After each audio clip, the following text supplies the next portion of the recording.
Hello, welcome to my YouTube channel. My name is Diana Tieno. I've been a virtual assistant since 2022 and I've also been an online business manager since 2024. Okay, today we'll be talking about writing for LinkedIn as a virtual assistant or maybe just as a freelancer in general. Okay, and again, today I'm using my front camera, so I might be a little cautious around my expressions when I'm talking. That is why I usually don't use my front camera. Okay, and so I'm going to use a post, one of my posts that I wrote as a case study. And since it's from 7 months ago, it qualifies as a case study. Okay, and as someone who's been on the virtual assistant hiring side of the coin, I also know it qualifies to be a case study because some of you put funny things on your portfolios. Anyway, that is a topic for another day. Okay, so for today, this specific post that I'm going to be using, it brought me 7 leads. I ended up working with, they just came directly to my DMs based on the post that I posted. Okay, I ended up working with 3 of them. 3 were on, I think, 3 months contracts. Okay, those ended, and 1 I'm still working with. Okay, so yes, it qualifies to be a case study. And so also when it comes to LinkedIn is a goldmine for finding clients. Okay, and I think I've made a video here on YouTube about using LinkedIn to find clients, the strategy that I personally used. Okay, and also for LinkedIn to work for you as a freelancer, for LinkedIn to work for you as someone who's looking for clients, as a virtual assistant, that is. Okay, there's an amalgamation of actions that you need to be taking. I'll be making videos on each and every single action. Okay, but today I'm just going to talk about writing. There's sending connection requests and how to send them and how to target them. Okay, there's also like the DMs, how to approach sending DMs on LinkedIn as a virtual assistant who's using LinkedIn to find clients.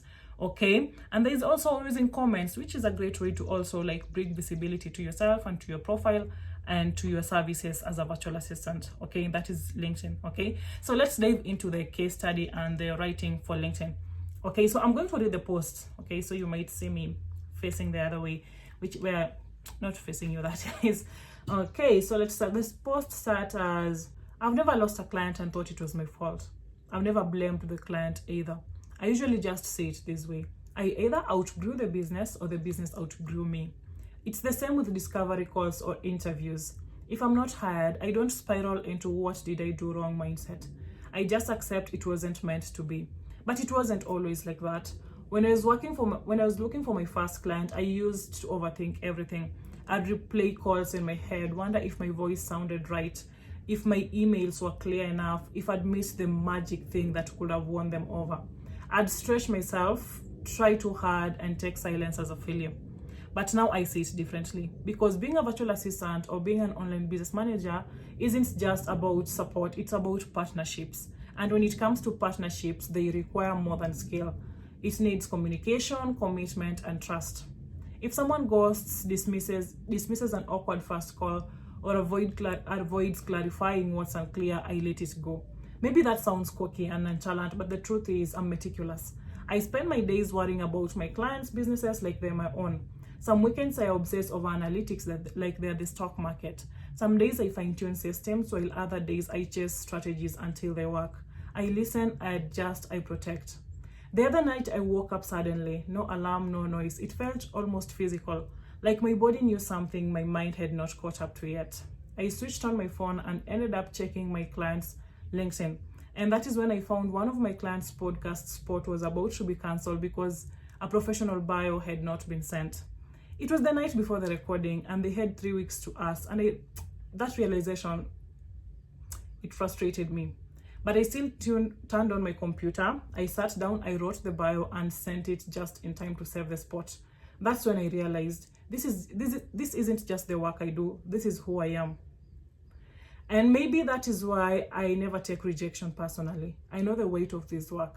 I know the emotional turmoil, the uncertainty, the sacrifice, and the time it takes.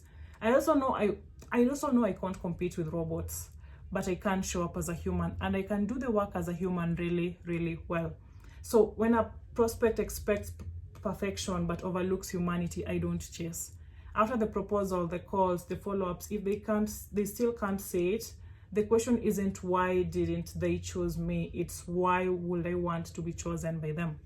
Okay, and I'm going to cover what this specific post covers, especially when it comes to LinkedIn. So the very first reason that this post brought a lot of leads to me, okay, is because it's human. Okay, it's vulnerable, but not in a way that overshares, not in a way that tries to create that connection with my community, or maybe connection with my followers or the person who's reading by oversharing. It's just human, okay? And it's also my point of view, okay? I'm not trying to explain anything. I'm not trying to over-explain myself in this specific post. I'm not trying to do a lot, okay? I'm just telling a story, okay? Which brings me to the second reason why the post worked, okay? Because it's just used the right amount of storytelling. And that is something that works really well for LinkedIn, okay? And also, I think other of my posts that I've used the same method, okay, the same concept, have also worked for me, but I just chose this one as a case study, okay? And so storytelling, you need to capture them, but not too long, not long enough for you to overshare, and not long enough for you to start sharing like unnecessary details, okay? And then the third reason you should be doing when you're writing your LinkedIn posts is you should be showing a side of your personality that is trustworthy to the specific clients that you're trying to attract, okay? In my case, I'm always open. I work with online service businesses, that is coaches, consultants, mentors, authors, speakers, okay? And most of them have communities. Most of them are they're human-centered businesses, okay? So when I'm writing for LinkedIn, I'm showcasing my human side. I'm showcasing the human-centered aspect of my personality that can be trusted to deliver results for clients. Okay, because let's say you're a coach, you're a mentor, and you have a community. You're a coach, you're a mentor, and you're selling transformation. Okay, so when you read a post like this, you see, oh, this is someone who can be human, okay, and they can also get me results, okay, just based on the fact that I share that I woke up in the middle of the night. It's kind of part of me, okay, like being a virtual assistant has kind of become like something that is just part of me. Okay, and I also share that even though it was an inconvenience on the other people's, okay, the podcast people's part, because they were collecting information and for some reason they did not ask for the bio, so I felt like the bio was not important, okay? But then the night before, they now tell me they need the bio, okay? And it was frustrating in that moment, but I just shared it. I didn't share it as a frustration in this specific post, okay? I shared it as something that I just went an extra mile to do because I wrote it in the middle of the night, okay? So one, vulnerability, that word, okay? English is like my fourth language, so bear with me, okay? And then two is I shared the side of my personality that is trustworthy, and then three, I used storytelling, okay? And then number four is I think there's a lot of misconception around writing for LinkedIn that you need to have a hook, you need to do this, you need to do that. There's a lot of do's and don'ts on LinkedIn, okay? But I was not trying to sound smart. I was not trying to sell anything, okay? By there, as you can see, the post does not even have a call to action, okay? It was not salesy, because I think when people go on LinkedIn, they go there to expect being sold to sometimes, okay? Most of the time, they expect these type of LinkedIn posts that trend, you know. I think you've been on TikTok, you've been on YouTube, you've been on other apps where people are kind of just trashing LinkedIn in general. So you know what people talk about LinkedIn, the type of post where everyone turns everything into an insight and motivation and everything. This specific post was not trying to do that.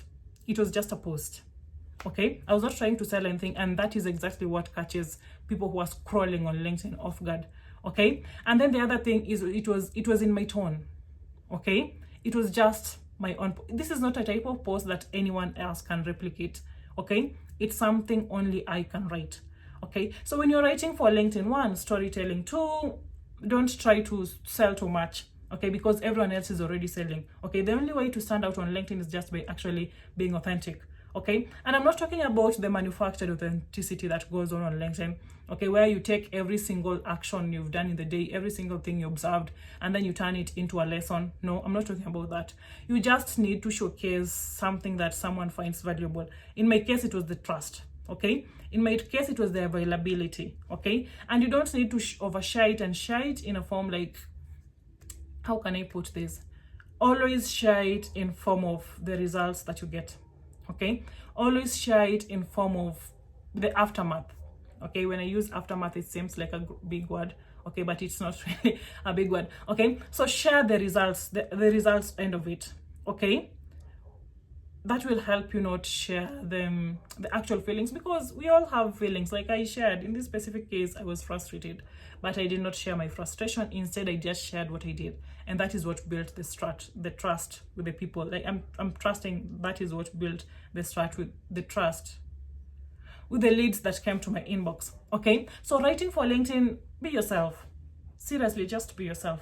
Okay, and I think I mentioned this before on YouTube here, that when you're writing for LinkedIn, you should have different types of posts. Okay, I just share the post that showcases my personality, and it attaches my personality to the work I do, and it builds trust. Okay, the other type of post you should be going for are results oriented. I think I'll maybe share a link on the description, okay, to some of the posts that also brought me a lot of leads, okay, that are just result based type of posts. These are just showcasing results that you get for your clients, okay. And there are also other types of posts that you'll be targeting. These are the posts that they are thought leadership posts, okay, especially for LinkedIn. They work really well. These are posts that show your ideal clients that you understand how their businesses work. Okay, so I think that is on writing for LinkedIn. Okay, and if you have anything to add, if you've watched to this point and you feel like I've left something out, write that thing that you feel like I've left out in the comments. Okay, and if you feel like you've learned something from this video, do not forget to like it. Do not forget to subscribe to my channel, because I post a video every single week. And now I think I'm going to start using my front camera more, or maybe not. I don't know, it's not a quality thing, it's just an self-preservation and self-awareness thingy. Anyway, I'm a little distracted again. Thank you for watching this video, and I hope you watch my next one. You should look forward to it, because I'm sure it's going to be insightful as well. Okay, anyway, bye.